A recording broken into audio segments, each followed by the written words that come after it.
Hi, and welcome back to another episode of All In on Gaming. I'm your host, Joseph Lohmann. Joining me today is Fivos Polymniou, the Director of Global Solutions, a company called Ask Global. Welcome. Thank you for giving us some time. Thank you, Joe. Very, very happy to be here.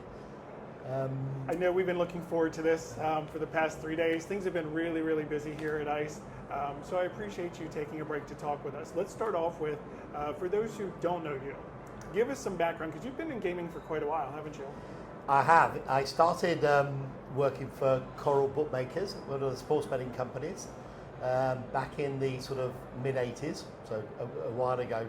And I've sort of stayed in gaming all the way through.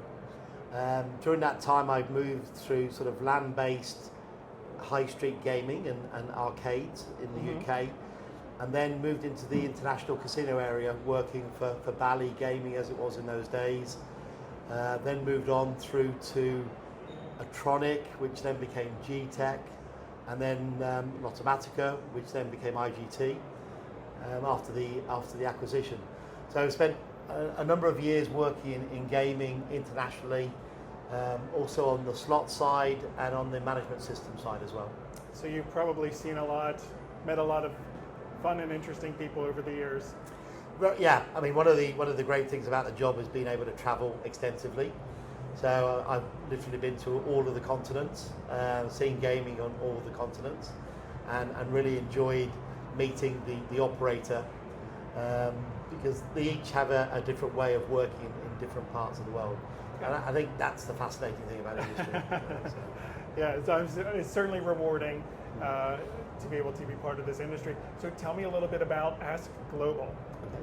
So Ask Global was set up in 2017. We started as a company sort of importing and distributing kiosks, payment kiosks. And very quickly we added the payment solution part to the kiosk.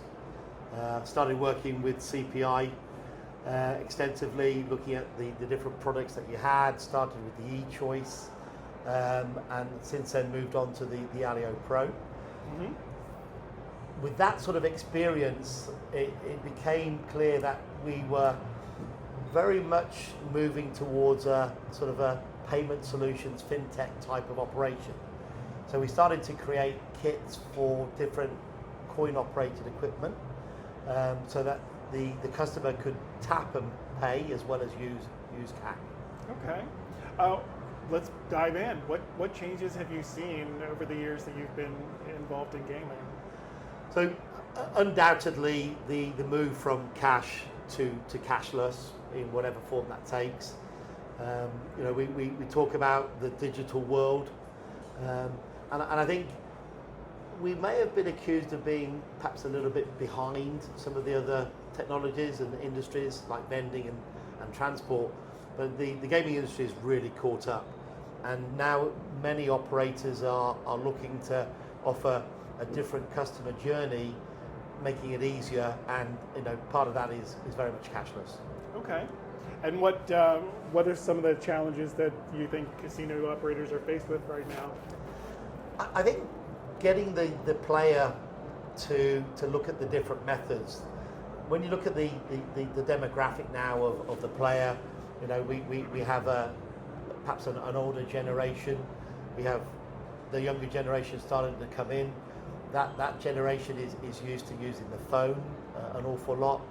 It's used to making payments on their own, sort of self-service, not looking to interact necessarily at all the points. So I think trying to find a method that covers all of the groups that come into the casino has been a challenge, but I think contactless is very easy. Chip and pin is a little bit more established now. We use it in everyday life. So is cash going away? No. I truly believe cash will never go away, if I'm honest. I believe there's always a place for cash. I think people use it to budget their spend. Mm-hmm. I think not actually everybody has a bank account, as that may sound odd, but there's a very good mix. I think digital and cashless will grow, undoubtedly. but cash won't go away. Okay, so then Ask Global, you obviously started out catering towards the cash side of things. Yeah. How are you reacting to serve the market as a whole with the cash and cashless? What options do you offer? So we offer cash and card solutions. I think that's still important to do so. I think the use of some of the more digital ways of payment gives us more breadth though. So for example, we can create more of a journey, a bit more sort of information passed through that medium, some marketing as well that helps with loyalty and promotions. But I think, you know, even at the Tito level, for example, I mean, although it's cashless, it's something that's very well established now, but even that journey starts with cash as well. Mm-hmm. Interesting. So do you think Tito is going to be around for a while? I do. Yeah, I think one of the most important things is to offer choice. I think you've got many people enjoy their experience, whether it's buying some food or a drink, or whether they're playing tables or slots. I think that I think choice is very important. Okay. You've seen a lot of casinos in your journees. What are some good choices that you see being offered now that perhaps weren't in past years?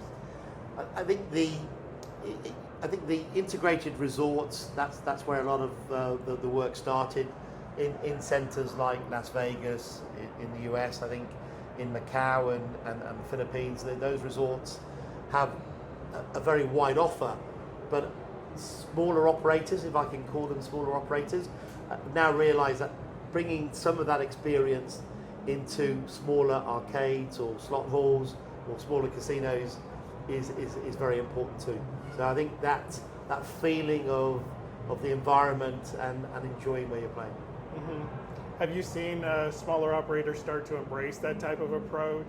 Very much so, and part of where I'm based in the UK, so we have casinos in the UK, we have bingo halls in the UK, we have high street arcades in the UK. We also have a lot of machines in pubs in the UK. All of those levels now are finding some way to sort of enhance the customer experience. Okay. Speaking of the UK, how do you think that market is going to change with what's expected to come from the new regulations, deregulations, whatever you want to call it? Very significant. The white paper. There's been not that much change in the last few years, so there's a bit of catching up to do.